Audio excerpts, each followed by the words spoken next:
With me today is Rodney McCall, and he's a pump expert, and he's going to tell us about this technology and how we can make the most of it. So tell us about these pumps and why they're different than the standard run-of-the-mill pool pumps. The standard single-speed pump on a pool today is about 40 to 70% efficient.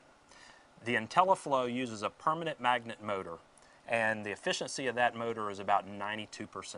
So that means a conventional single-speed motor is wasting as much as 2/3 of the energy that goes into it? That's right, Steve.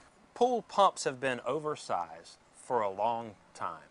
And the pump that was on here, the single-speed 1.5 horsepower pump, turned the pool over in 3.5 hours.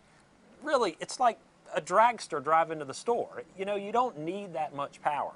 With a variable speed technology, we can slow the speed of the pump down and really reduce the electricity. And help out with better filtration as well. You know, with the single speed pump, you're running it, you turn over the pool in 3 hours. That means if you're just running it for that period of time, for 21 hours a day, you're not filtering, you're not mixing the chemicals in the water, and with the variable speed pump, we can extend that filtration time out and do the things that we want to do. Filter the pool, keep the water clean.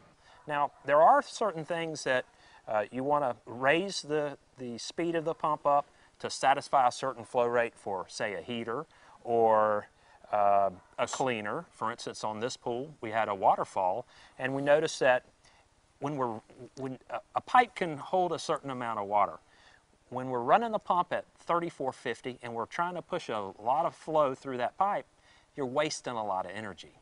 And what we saw on this swimming pool here is that we could run it at a slower flow rate and half the electricity.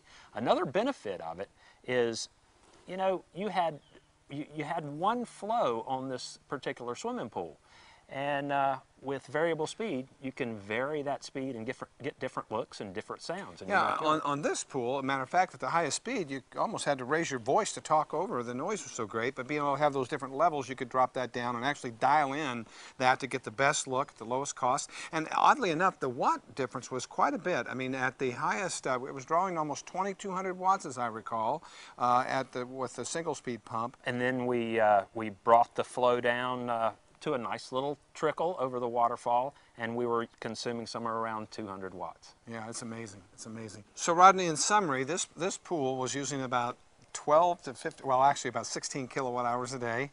That ended up being close to $2,000 a year.